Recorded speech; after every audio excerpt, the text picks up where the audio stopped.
My husband secretly upgraded to business class and left me with our 2 kids while visiting my sister. I was upset and threatened divorce.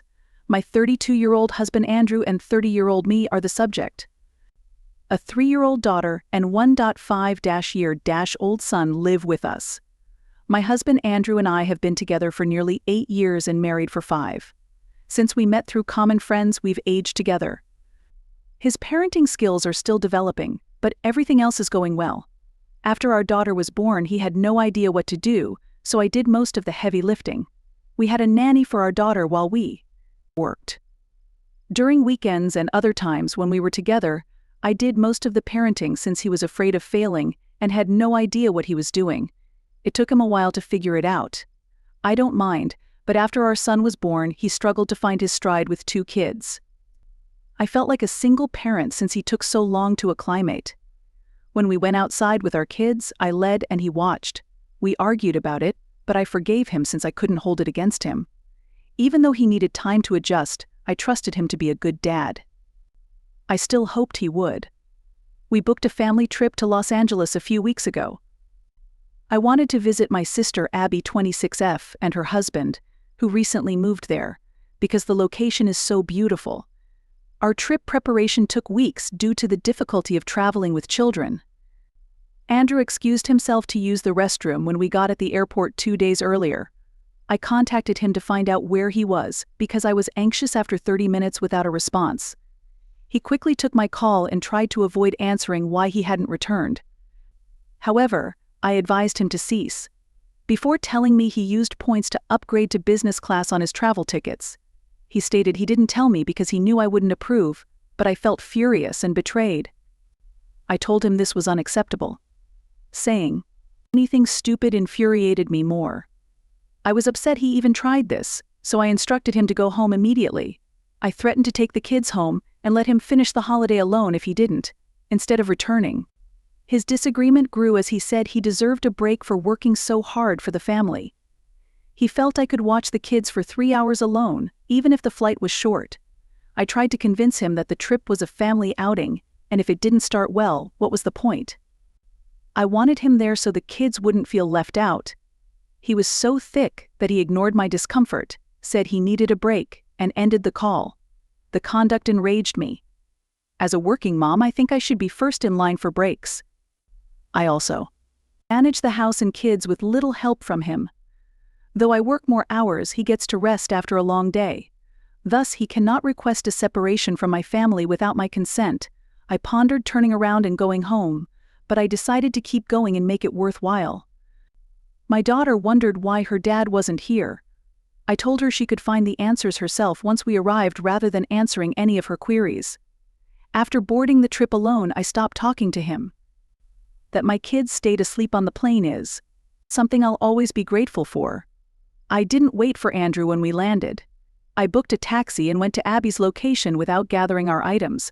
I became enraged during those 3 hours on the plane alone because I recognized how unjust this was.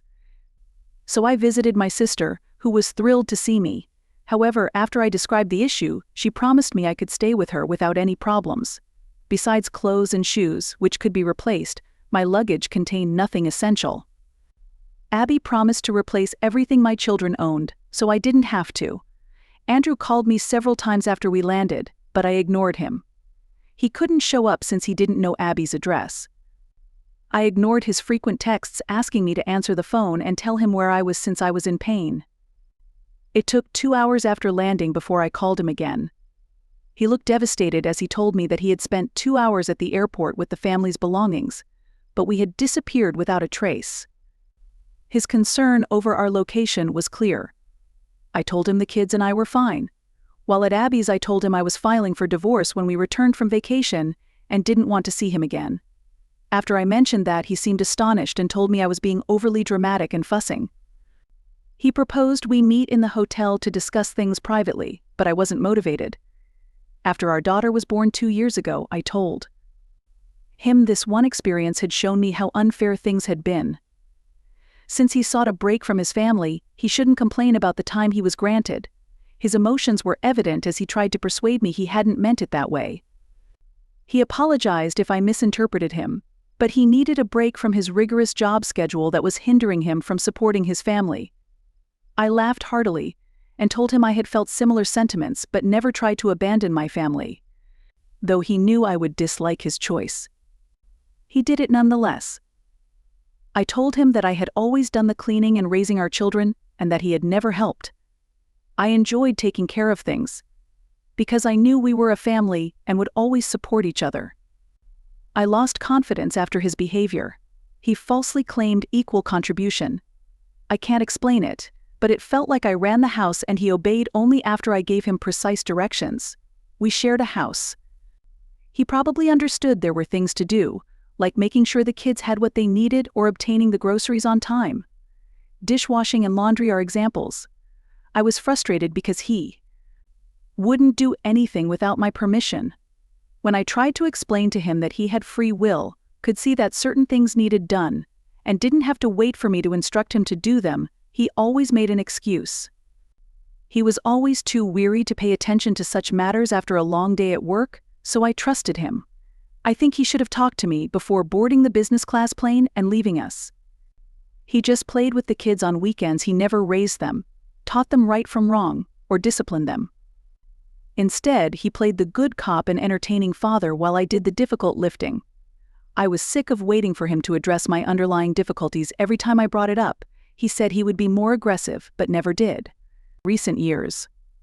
Since my spouse was only available on weekends, I felt more like a single parent whose husband was more fun than a biological father. He promised to change again after I told him everything, but this time I didn't believe him. I lost faith in him after the airport incident. He went too far. I had made it clear that I wanted him with us, but he abruptly ended the call and left me with our 2 children. I urged him to enjoy his vacation alone while I did mine. We were supposed to part ways. I would keep us apart after we returned, so he could finally be alone. Andrew had clearly been given several chances to change, so I hung up and Abby said I did the right thing, yet he hadn't. After our original chat, Andrew kept calling and texting me to apologize and promise to fix the problem, but he demanded that we meet at the hotel to address it. He stated he only wanted to talk to me and then fix things. He urged me to meet him at the hotel twice before saying he would meet me anywhere. Just Abby's residential address was needed. However, I don't want to see him now. Ignoring those messages has mostly worked, but my mother-in-law called a few hours ago. We never resented my father-in-law and her being on the line with me when I picked her up. They told me about Andrew's story and wanted to apologize on his behalf. I told them I appreciated their thoughtfulness. Andrew and I were the only ones participating. They shouldn't feel responsible. In addition, they reached out to me since Andrew had told them I was considering divorce and tried to persuade me not to so they could see the kids more. I tried to reassure them that I wouldn't limit our kids' access. Honestly, I haven't considered complete custody. It's terrifying, and I don't know what to do. However, I tried to tell them that everything would be fine, but they were worried and demanded that I give Andrew another chance. They say I shouldn't split up with him now that we're having trouble because we've been together for over 8 years. Before calling his parents, I understood what to do, but now I feel uncomfortable. Andrew keeps texting me to talk. He says we can overcome this because we've been together nearly 10 years and overcome far bigger obstacles. We can remedy this issue. I wonder if I overreacted because they're all trying to bring me back to him. I too think his airport activities were unjust. If my spouse left me to watch our 2 kids on a family trip because he wanted to fly business class, I would file for divorce. First update: I've been with Abby and her hubby for 3 days since my arrival into LA. They've been so nice to let me remain in their place during this difficult time. I had been exchanging with Abby and the kids got new outfits. However, Andrew met us earlier in the day and carried our luggage so we could wear our own clothes. After considerable deliberation and consultation with Abby and her husband, I decided to respond to Andrew last night. I repeated the address and then kept silent. I assumed he would show up without my prompting if he meant it. I felt uneasy after everything happened. After he arrived this morning with all the essential supplies, Abby and her husband went into another room away from the children. The children were happy to see Dad after continually wondering about him. There was much yelling and embracing. and I realized at that moment that I would never be able to obtain full custody, whether I filed for a divorce or not. They enjoyed their time with their dad, and he did too. Once the kids were in their rooms, we got to work. Strangeness ensued. He assured me that he genuinely regretted his parenting and marriage mistakes. He insisted it wasn't a big deal, but he was more concerned with how he felt than how I felt, which was selfish. Finally, he told me how much he appreciated my family efforts and how I had been pushing myself to make everyone happy. These were kind sentiments, but I needed him to improve. I tried many times, but he never listened. Our current situation is due to that. I told him that the airport events had greatly affected me and that I may have responded too forcefully, but the weight of everything kept piling up until I could no longer handle. I expected another defensive move, but he knelt beside me, grabbed both my hands, and hugged me. He made me feel safe whenever he did it, and I knew I loved him unconditionally regardless of his behavior. I wept as he knelt. He expressed sincere contrition and stressed family loyalty. To make matters worse, he said his job had become his life, and that he was fatigued and worried about his future when he got home. His fears kept him from evaluating alternative options since he was sure his efforts were insufficient. He even admitted to using anxiety medicine for months owing to stress.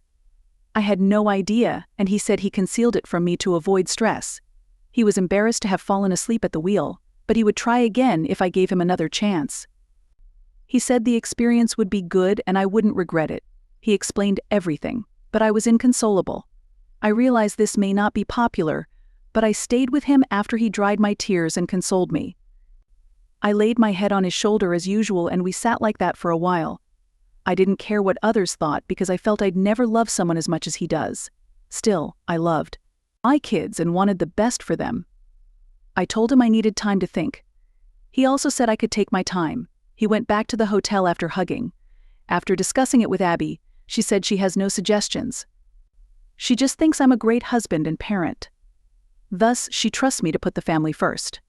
Our conversation today made me consider Andrew's perspective. He has always seemed more concerned with his job than mine, even though we both work. It must be hard for him to be there. Due to his family's suffering, he understood what it was like to be broke when his father lost his job and battled for a few years when he was younger. It's not an excuse, but I have no option. Also, we clearly miscommunicated. Maybe we can overcome this if we resolve that. He concealed his strain from me for a long time to avoid worrying me. I'll think about it and see what happens.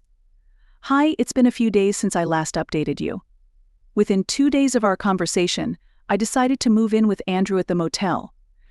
I finally escaped Abby with my kids. I thanked her for letting me stay with her. We've been together since she and her husband dropped me off at the motel.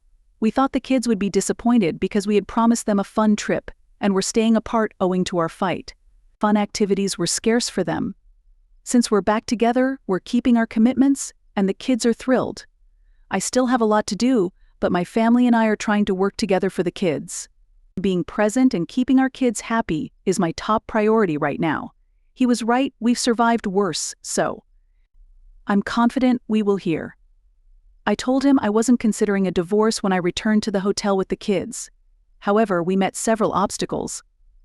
When I told him I wasn't considering a divorce anymore, he embraced me, lifted me up in the air, and did a full twirl. I couldn't repeat the last sentence because I was laughing so hard, and I don't think he heard me.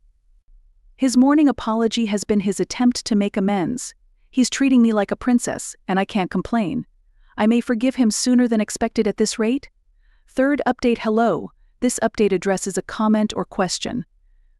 A particularly vicious chunk has been writing to me that I am a bad mother and that reconnecting with Andrew was a huge mistake.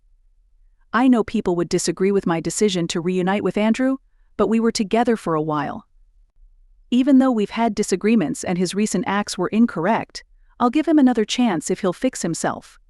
I refuse to believe that our marriage is flawed and will defend it. Many women do it. Some of them benefit greatly. Andrew changed after our chat, and I hope that makes me one of those ladies. When he acts normally, I'll know what to do. I rather we stay married for now. Personally, I don't mind wanting it. The constant hate breaks my heart. Many have called me self-centered for associating with him, even if he's a bad parent. Personally, I disagree. I like his fatherly efforts to improve. That matters most. Our vacation is ending, and we've been having a blast, so I hate to disappoint you, but you're wrong. Couples counseling will start when we get home. I believe it will benefit us. Don't read any changes on this article if some individuals say I'm not meant for him.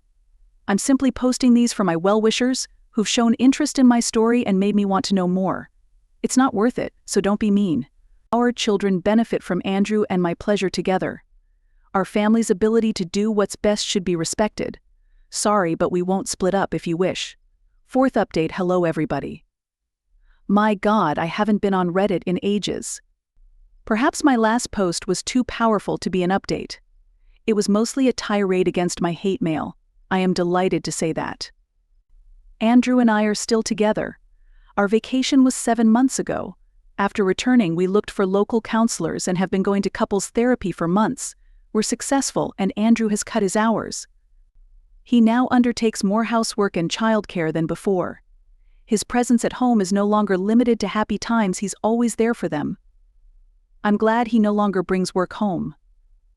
Also, we seem to have found each other after all this time. Since we had forgotten to show our love for each other owing to the intensity and chaos of our lives together over the last many years, we have upped our date nights to rekindle the spark we discovered on vacation. We need it, so once or twice a month we ask our parents to keep the kids so we can go out. Life's priorities go beyond work and kids. Things probably went awry because of it. In any event, Andrew has never been a better parent or spouse, and our marriage is improving. Most importantly, kids are happier than ever. To be honest, we both wanted it. They're excited to see their dad more. Seeing them makes me think staying with him was right. Though money comes and goes, what matters most is our survival. I don't think he was worried about the future because the road trip will be great. Just a couple weeks away. Our kids are excited, and we'll do everything we can to make it a success this time. Have you heard? Prefer a family? We'll find a solution if not. We've learned in recent months that we can achieve any goal with each other's help. I know it sounds corny, but it's true.